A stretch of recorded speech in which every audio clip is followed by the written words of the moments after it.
Hello, hi everyone. This is Shrija. Welcome to Skin on Real, where I talk all things skincare. So if you like skincare related content, then make sure that you are subscribed. Likewise, you can also follow me on Instagram, where I post more regularly. So this week I'm going to talk about 5 skincare practices that has literally changed my skincare game. If I had to compare it, it took me from this level to that level. And these are really simple, easy and cost-effective steps to follow.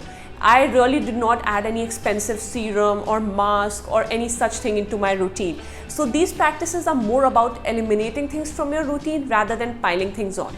So without further ado, let's get straight into the first practice. That is skipping cleanser during morning. So I know this might sound really daunting, especially if you have oily and acne prone skin. And this practice is also contrary to what we are made to believe a perfect skincare regimen should have, and that is using a cleanser twice a day. But trust me you guys, it is really not necessary, and no matter what you think, your face doesn't get all that dirty at night while just sleeping on a pillow. Of course, if you're going out for a run or something in the morning, then it's a different story altogether, and you must use a proper cleanser to rinse off all the sweat and the dust and dirt that you accumulate from the environment. But if you are someone like me, I prefer working out indoors. I'm someone who's into yoga and Pilates, and I usually work out early morning, and there is not a lot of sweating on my face, so I skip a cleanser in the morning. And I have seen huge difference in my oil levels. Earlier, my skin used to feel like a grease ball towards the end of the day, and this habit of skipping morning cleanser has really helped control the sebum production in my skin. Also, my skin feels more hydrated and supple throughout the day. And it makes sense, you guys, because our skin works really hard repairing its natural barrier throughout the night.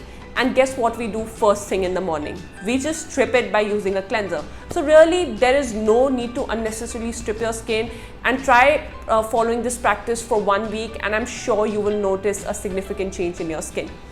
Moving on to practice number 2, and that is applying an ointment like cream around both sides and corner of my nose while using a vitamin A derivative. Now I'm sure if you have used vitamin A in the past, or you are a vitamin A user right now, you are aware of all the peeling, purging, flaking and irritation that happens on that purge period, or even long after your skin is used to it. I have recently incorporated a prescription retinoid into my skincare routine at night time, and my skin is really oily. But this product is making my skin so dry, and I'm especially prone to dryness around the corner of my nose and around my lips area. So retinoid was really irritating my skin. However, from 2 weeks I have been using thick ointments like Vaseline, Aquaphor or even CeraVe ointment around those areas before applying retinoid, and that has really helped with that dryness. I learned this trick from Dr. Dre. She's a dermatologist who posts skincare videos almost every day. She's amazing, and this tip has been the saving grace for my skin. I highly recommend, if you're someone who's on retinoid, then I highly recommend doing so. What you do is, this thick ointment acts as a buffer for your retinoid, and this can then prevent dryness in the sensitive areas of your face. I also layer my retinoid with my moisturizer. What I do is, I clean my face, use a thick layer of moisturizer. Right now I'm using NMF barrier cream. You can use any thick and a good ceramide based moisturizer. Then I wait about 30 minutes so that my face has completely dried out. Then I use pea-sized amount of retinoid, and then I wait for another 10 minutes and apply pea-size moisturizer to seal it all in. This really minimizes the irritation associated with retinoids. And of course, like apart from these 2 products, then I'm using ointments around the sensitive areas of my face. Moving on to the third practice that has really saved my skin, and that is less exfoliation. Yes, exfoliation is a key to a glowing skin. I read this somewhere online, and earlier I used to agree with it, but now I'm a bit skeptical, because in my opinion, an under exfoliated skin any day is much better than an over exfoliated skin. there is nothing worse than an angry, irritated and an over exfoliated skin. So let me begin by sharing my experience with Pixi Glow Tonic. I was 22 and it was the first time I ever incorporated a chemical exfoliator into my routine. So as suggested by the counter girl at Sephora, I started using it 2 times a day. And within a week, my face was full with clogged pores and full-blown inflamed acne. I freaked out. I really don't know what was happening to my skin. And I was so frustrated, and I kept wondering that why is this product not working for me? This is supposed to give me a clear and a more even tone complexion, but why is this making my skin so bad? So after a lot of research, I realized that I have sent my skin into overdrive. My skin was not used to exfoliation and I over exfoliated it by overusing that product.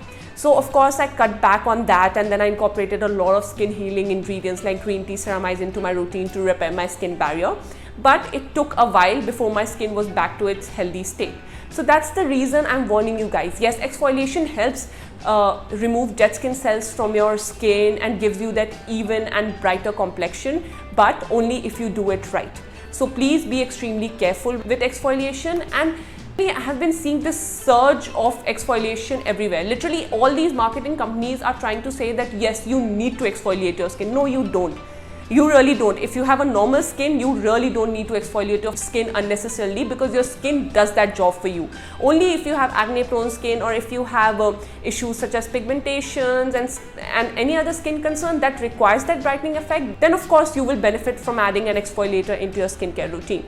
I personally only exfoliate once a week, sometimes even once in 2 weeks, and I'm fine. Right now, because I'm using a retinoid, I'm not exfoliating at all. And my skin is okay. So yeah, just listen to what your skin needs instead of skin trends. Fourth skincare practice that literally changed my skincare game is not trying every new launch in the skincare market.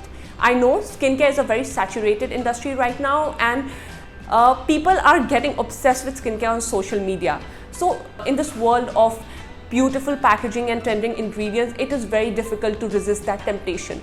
But trust me, you guys, your skin is fine without those sparkly masks or expensive massaging facial tools. You really don't need it.